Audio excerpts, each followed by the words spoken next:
Hello friends, మన జీవితంలో మనం అన్నీ కోల్పోయినప్పుడు నిజమైన ఆనందం మనకు ఎలా దొరుకుతుందో ఈ చిన్న కథ ద్వారా తెలుసుకుందామా? జాన్ ఒక యువకుడు. అతనికి ఒక మంచి కంపెనీలో ఉద్యోగం, అందమైన ఇల్లు, కారు, స్నేహితులు, ప్రతిష్ట అన్నీ ఉన్నాయి. అతనికి అనిపించేది జీవితం అంటే ఎక్కువ సంపాదించడమే, ఎక్కువ గెలుచుకోవడమే. నా లైఫ్లో నాకు అన్నీ ఉన్నాయి, ఇంకేం కావాలి అని తను ఎప్పుడూ గర్వపడుతూ ఉండేవాడు. కానీ ఒకరోజు జీవితం మారిపోయింది. అతని కంపెనీ మూతపడింది, డబ్బు కరిగిపోయింది, స్నేహితులు దూరమయ్యారు. కొద్ది నెలల్లోనే జాన్ వద్ద ఏమీ మిగల్లేదు. ఉద్యోగం లేదు, ఇల్లు లేదు, ధైర్యం కూడా లేదు.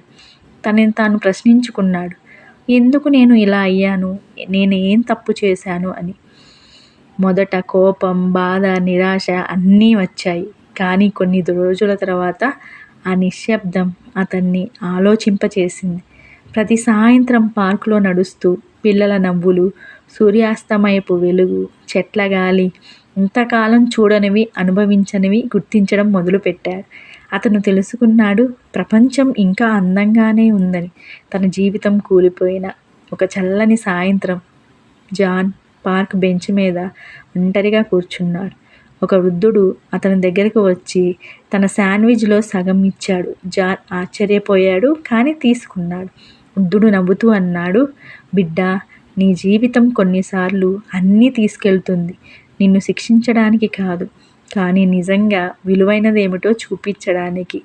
ఆ మాటలు జాన్ మనసులో చెరిగిపోని ముద్ర వేశాయి. ఆ రోజు నుండి జాన్ జీవితం సింపుల్గా గడపడం ప్రారంభించాడు. ఒక భోజనం, ఒక చిరునవ్వు, ఒక ఉదయం, సూర్యోదయం అన్నీ తను చాలా సంతోషంగా అనుభవించాడు. అతను అవసరంలో ఉన్న వారికి సహాయం చేశాడు. చిన్న చిన్న విషయాల కోసం కృతజ్ఞతతో ఉండడం నేర్చుకున్నాడు. అతను గ్రహించాడు, ఆనందం వస్తువుల్లో కాదు, మనసులో ఉంటుంది అని. కొన్ని నెలల తర్వాత జాన్ ఒక చిన్న పాఠశాలలో టీచర్గా పనిచేయడానికి వెళ్ళాడు. జీతం తక్కువైనా అతని హృదయం నిండిపోయింది. అతను మళ్ళీ నవ్వడం నేర్చుకున్నాడు, కలలు కనడం మొదలుపెట్టాడు, శాంతిని అనుభవించాడు. ఒక ఉదయం సూర్యోదయాన్ని చూస్తూ చిరునవ్వు చిందిస్తూ చెప్పుకున్నాడు, జీవితం నా దగ్గరున్న అన్నిటినీ తీసుకెళ్ళింది అనుకున్నాను, కానీ నిజానికి అది నన్నే నాకు ఇచ్చింది అని. కొన్నిసార్లు జీవితం మన దగ్గర ఉన్నదంతా తీసుకుంటుంది, మనల్ని నాశనం చేయడానికి కాదు, మన అసలైన మనసుని గుర్తు చేయడానికి. నిజమైన ఆనందం మన దగ్గర ఉన్న వాటిలో కాదు, మనలో ఉన్న కృతజ్ఞత, శాంతి, ప్రేమలో ఉంటుందని జాన్ తెలుసుకున్నాడు. అన్నీ ఉన్నప్పుడు తను ఆనందంగానే ఉన్నాడు, కానీ తన జీవితంలో తాను ఏం కోల్పోయాడో, ఎటువంటి ఆనందాలకు తను దూరంగా ఉన్నాడో తెలుసుకున్నాడు.